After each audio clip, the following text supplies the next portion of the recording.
First contact under fire.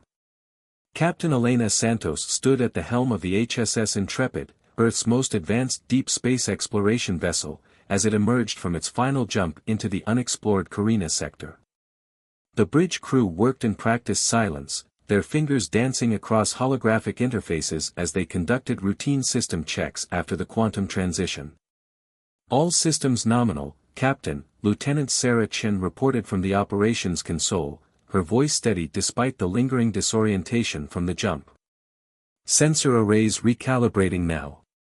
Elena nodded, her dark eyes fixed on the main viewscreen as it slowly populated with stellar data. The Intrepid was humanity's first ship equipped with their experimental quantum fold drive, allowing it to venture far beyond previously explored space. They were pioneers, carrying humanity's hopes of finding other civilizations among the stars. Captain, Chen's voice cut through the quiet, tension evident in her tone. I'm picking up unusual energy signatures. Multiple sources, high intensity, these readings suggest weapons fire. Elena straightened in her chair. Show me. The main screen shifted, revealing a distant star system where flashes of light punctuated the darkness. As the sensors focused, they could make out the unmistakable shapes of vessels engaged in combat. But these weren't the simple skirmishes they'd witnessed in humanity's early ventures into space, this was a full-scale battle. 2 distinct vessel types detected, reported Commander James Walker, the tactical officer. His dark fingers moved rapidly across his console as he analyzed the data. The larger group appears to be using some form of plasma-based weapons. The smaller force, their technology is completely different. They're using what looks like focused gravitational distortions as weapons. Elena leaned forward, studying the tactical overlay. The smaller force was clearly losing, their elegant ships being systematically torn apart by the aggressor's superior numbers and firepower. Life signs. Confirmed on both sides, Captain, Chen responded. The smaller force's ships are evacuating civilians from what appears to be a space station in their defensive perimeter.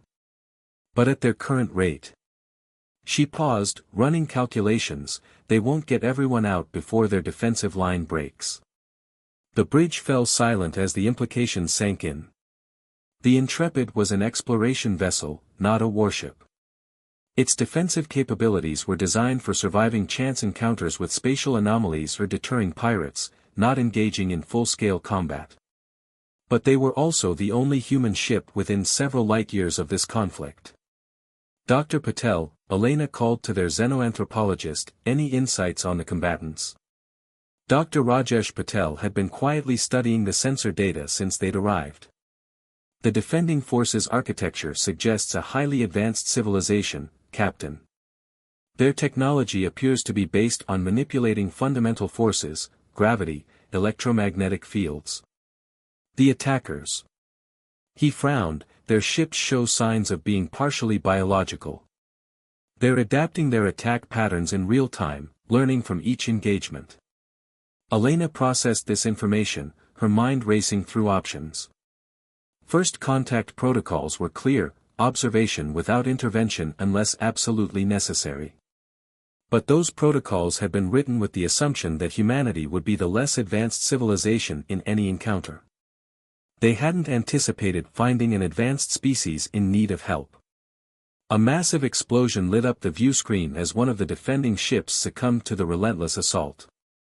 The civilian vessels behind it scattered, their panic evident in their erratic movements. Orders, Captain.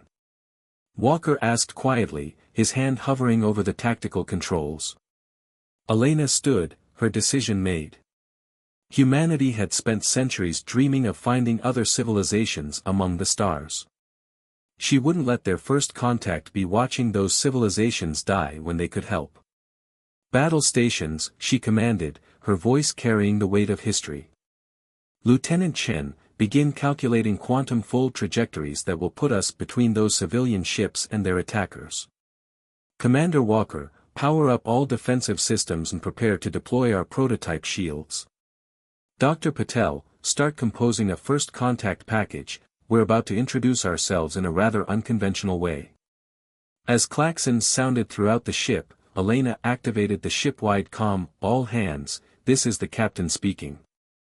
We are about to engage in humanity's first interstellar combat operation. Our mission is simple: protect the civilians and show these attackers that humanity stands against genocide, regardless of the species involved. We may be technologically outmatched, but Earth's history is full of victories against superior forces. Time to add another chapter to that history." Santos out. The Intrepid's engines hummed to life as it prepared to enter the fray. They might not have the most advanced weapons or the strongest shields, but they had something that had served humanity well throughout its history: the willingness to stand up for what was right, no matter the odds. As they accelerated toward the battle, Elena smiled grimly. These attackers were about to learn a lesson that countless others had learned throughout human history: sometimes the most dangerous opponent isn't the one with the best technology, but the one with the most to prove and nothing to lose. "Quantum fold drive spooling up," Chen reported. "Jump calculations complete. Take us in," Elena ordered. "Let's show the galaxy what humanity stands for." The Intrepid disappeared in a flash of quantum energy, preparing to make humanity's mark on interstellar history in a way no one had expected. The first chapter of humanity's greatest adventure was about to begin, written not in peace as they'd hoped, but in the defense of innocent lives against impossible odds, a story that would echo across the stars for generations to come. The human element. The HSS Intrepid burst into existence between the civilian transports and their attackers, its quantum fold drive creating a momentary distortion that scattered the nearest enemy vessels. Captain Santos watched as the hostile ships reoriented themselves, their biological components pulsing with what she imagined was surprise at this unexpected intervention. "Shields at maximum," Commander Walker reported. Though I should note, maximum might not mean much against their weapons technology. "Let's hope they don't know that," Elena responded, studying the tactical display. Dr. Patel broadcast the first contact package on all frequencies. The message went out, a carefully crafted combination of mathematical sequences, peaceful intentions, and a clear warning: the civilians were under human protection. The response came almost immediately in the form of plasma fire from the nearest enemy vessel. "Well, they're direct communicators," Elena muttered. "Chen, initiate defense pattern Delta. Walker, show them our own version of hello." The Intrepid's engines roared as it executed a series of maneuvers that would have torn apart most ships. The quantum fold drive, while primarily designed for long-range travel, gave them unprecedented mobility in combat. They didn't need to obey the normal laws of inertia when they could briefly fold space around them. Walker's fingers danced across his console as he deployed their primary weapon, not the conventional energy weapons the enemy might have expected, but something uniquely human. The Intrepid's hold opened, releasing clouds of what appeared to be metallic dust. "Nanite swarms deployed," Walker confirmed. "Beginning electronic warfare protocols." The attacking ships seemed to hesitate as their sensors detected the clouds of microscopic machines. Before they could adapt, the nanites attached themselves to the organic portions of their hulls, beginning their work. Humanity might not have mastered gravity weapons or biological ships, but they excelled at miniaturization and artificial intelligence. "Incoming transmission," Chen announced suddenly. "From the defending force."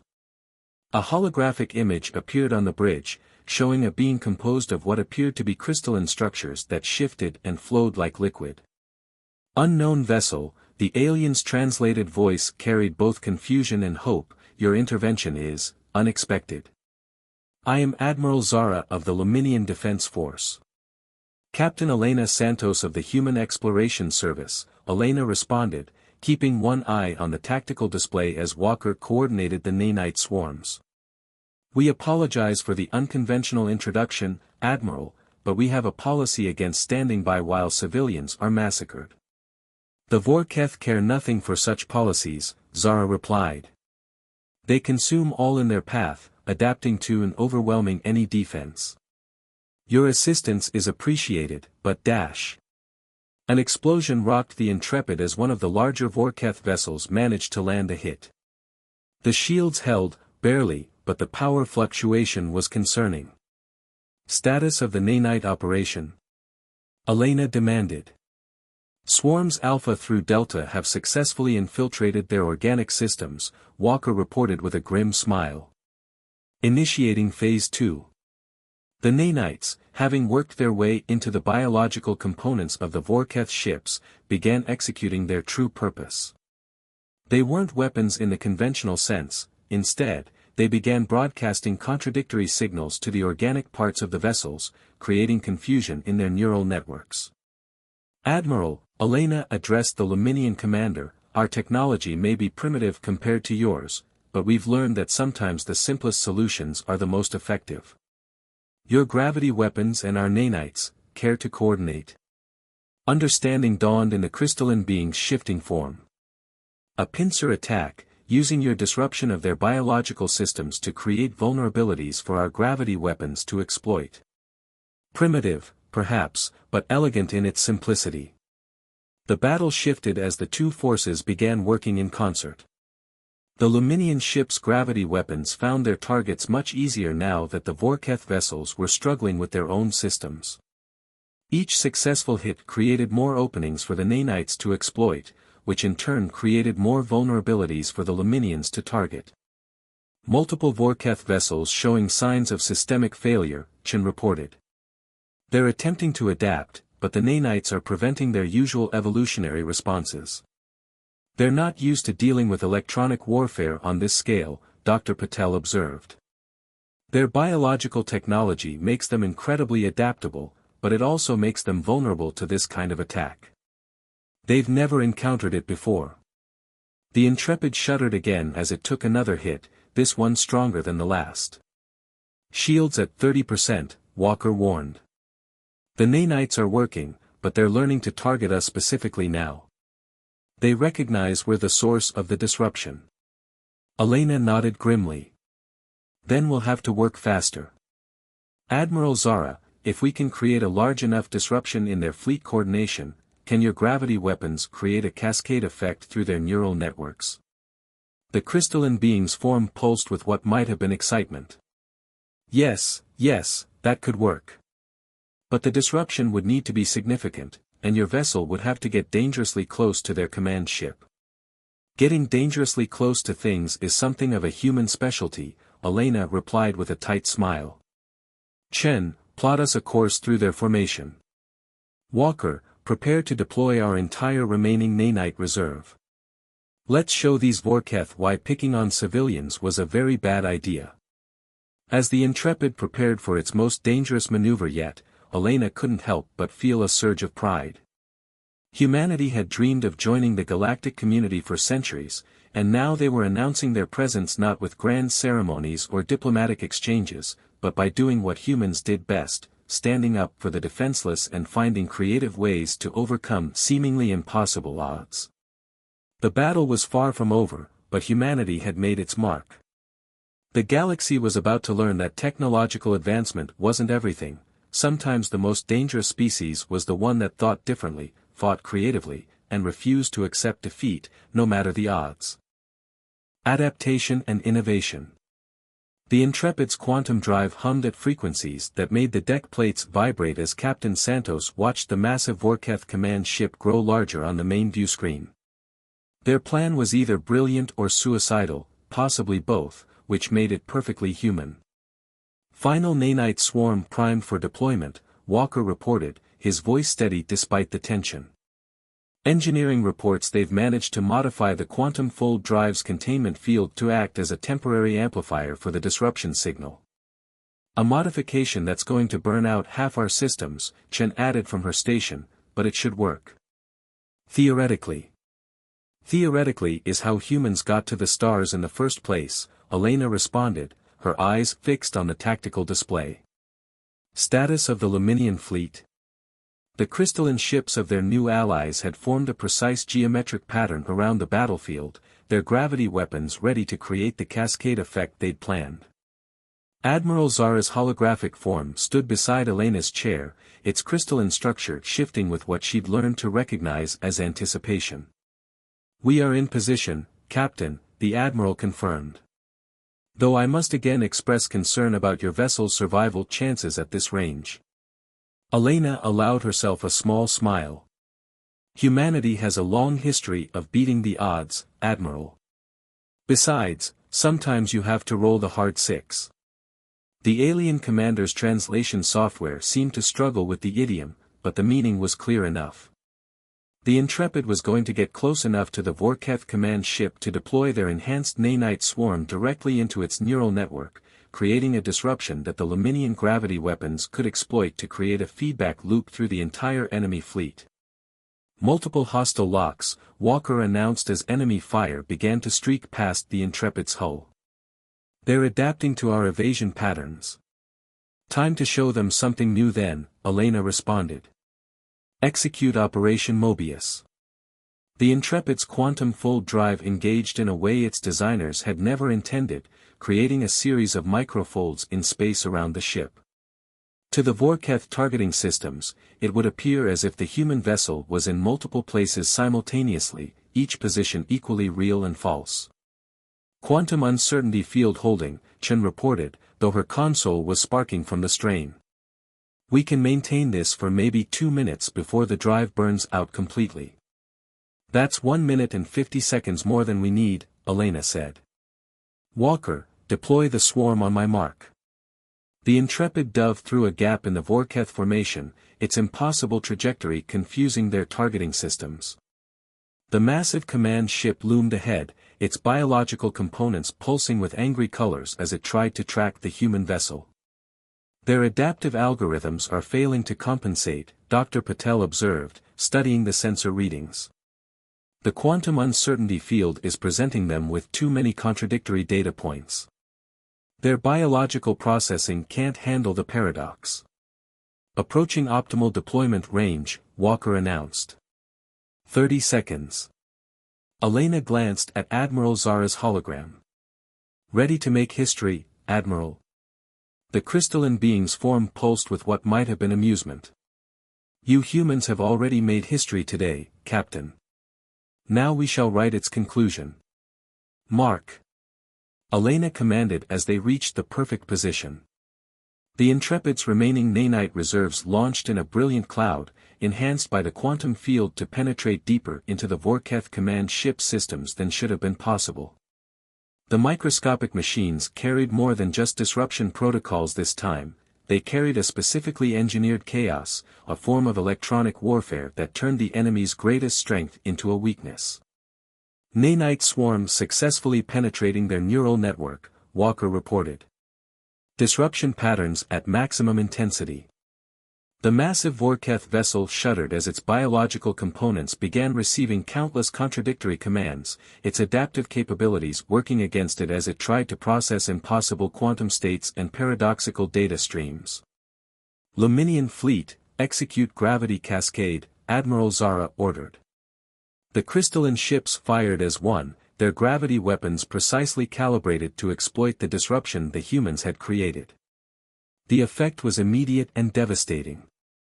The command ship's neural network, already overwhelmed by the enhanced nanites, collapsed under the gravitational assault. The disruption spread through the biological links connecting the Vorketh fleet, each ship's adaptive systems trying to compensate and only spreading the chaos faster.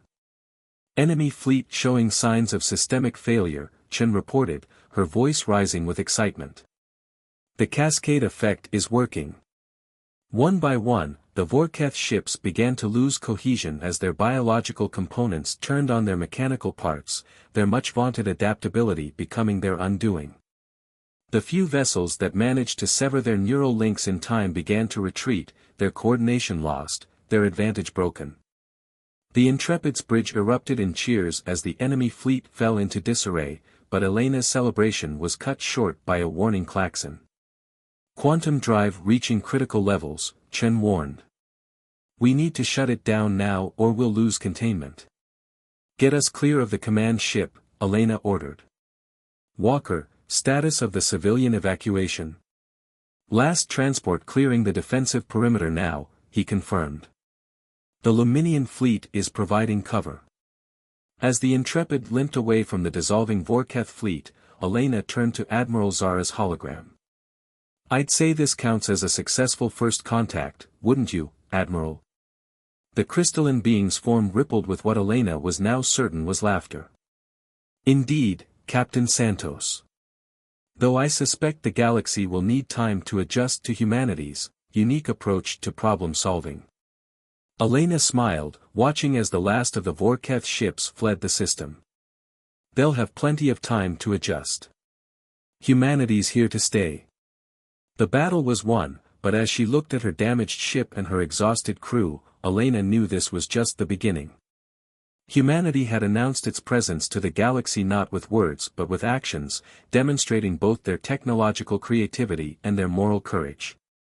The message was clear: humanity might be new to the galactic stage, but they were a force to be reckoned with, not because of advanced technology, but because of their indomitable spirit and unwavering determination to stand up for what was right. Breaking point. The aftermath of the battle brought both triumph and urgent challenges. The Intrepid's quantum drive had sustained severe damage, leaving them stranded in Luminian space as their engineers worked around the clock to restore basic functionality. Meanwhile, Captain Santos found herself in an unexpected role, diplomatic representative of humanity to an advanced alien civilization. The Vorketh will return, Admiral Zara's crystalline form pulsed with concern as they stood in the Luminian command center.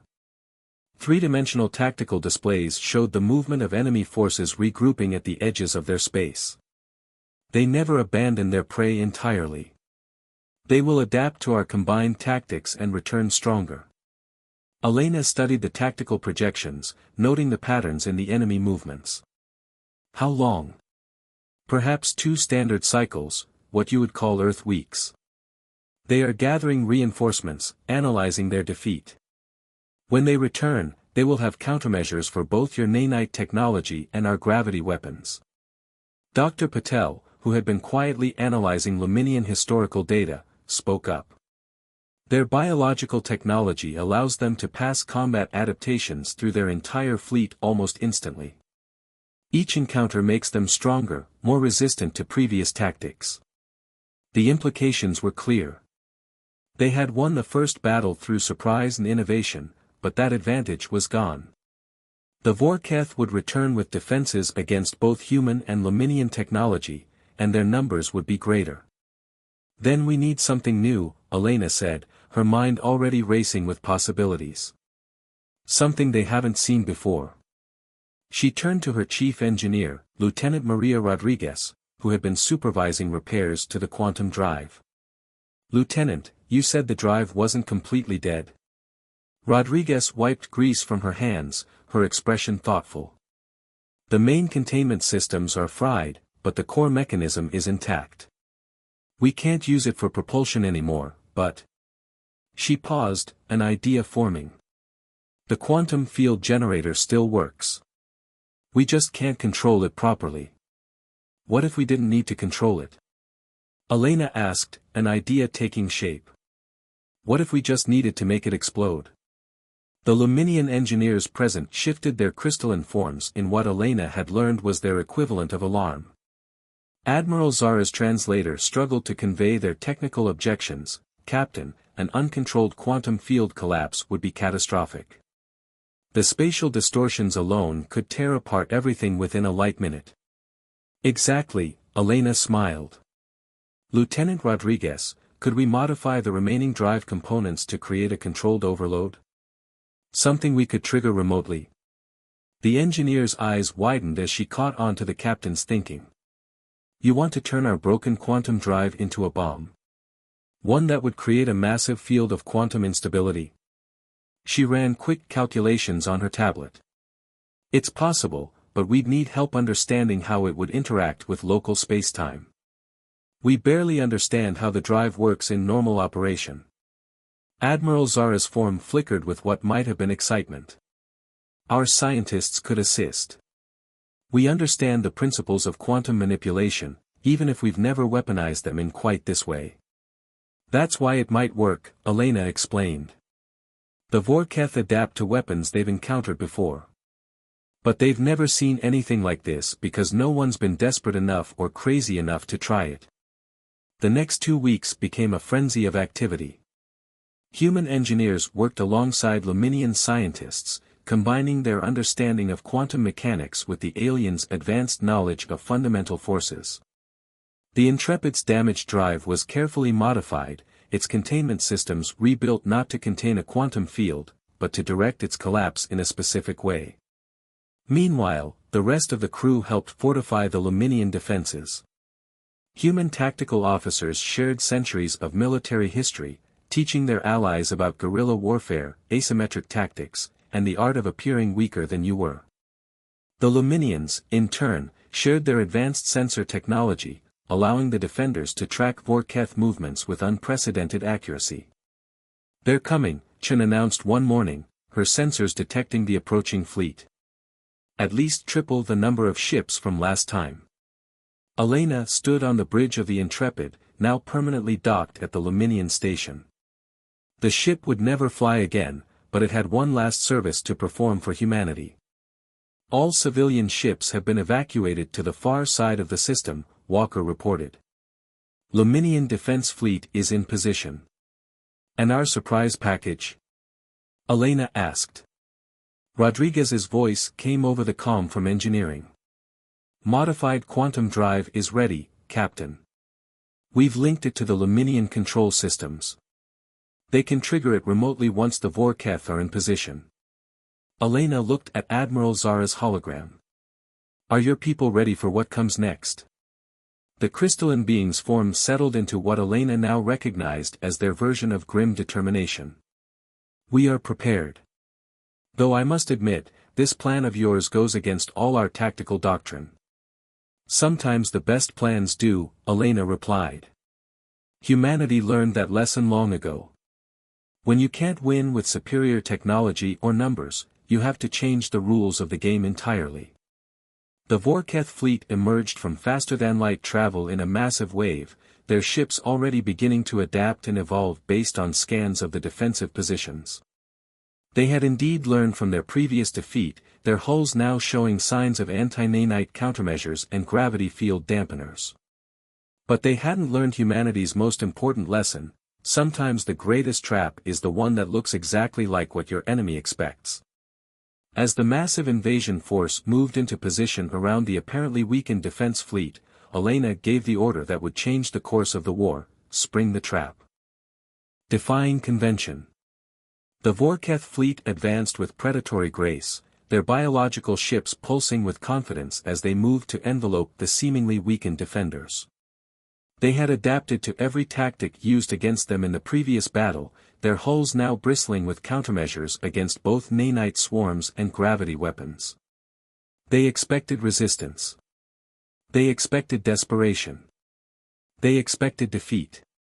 They didn't expect Captain Elena Santos to be smiling. "Vorketh fleet has crossed the outer marker," Chen reported from her station.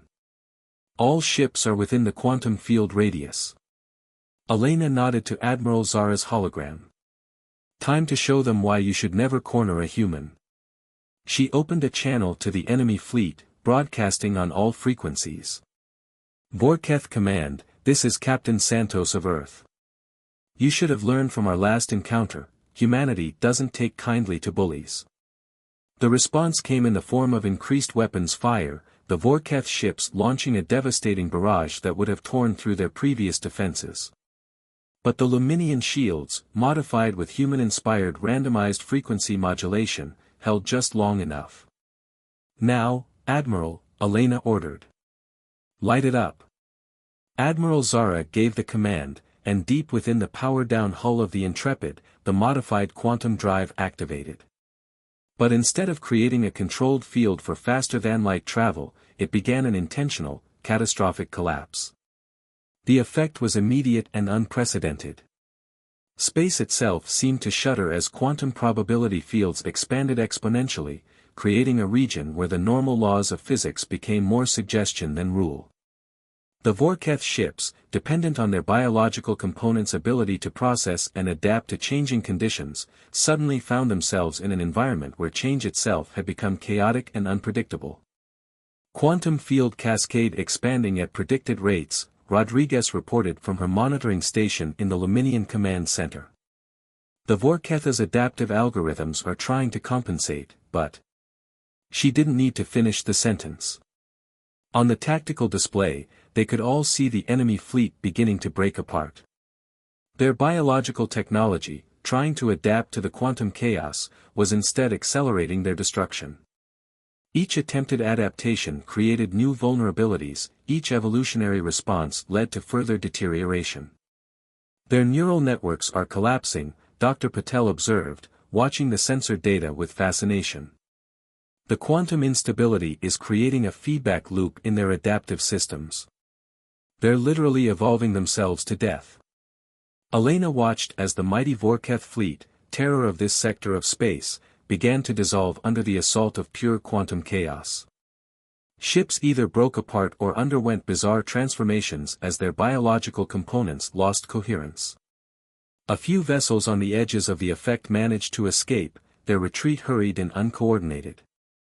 Quantum field reaching critical expansion, Rodriguez warned. Containment systems failing. Luminian fleet, execute final phase, Admiral Zara commanded. The crystalline ships moved in perfect formation, their gravity weapons calibrated to a new frequency. Instead of attacking the enemy directly, they created a gravitational barrier around the expanding quantum field, containing and then collapsing it.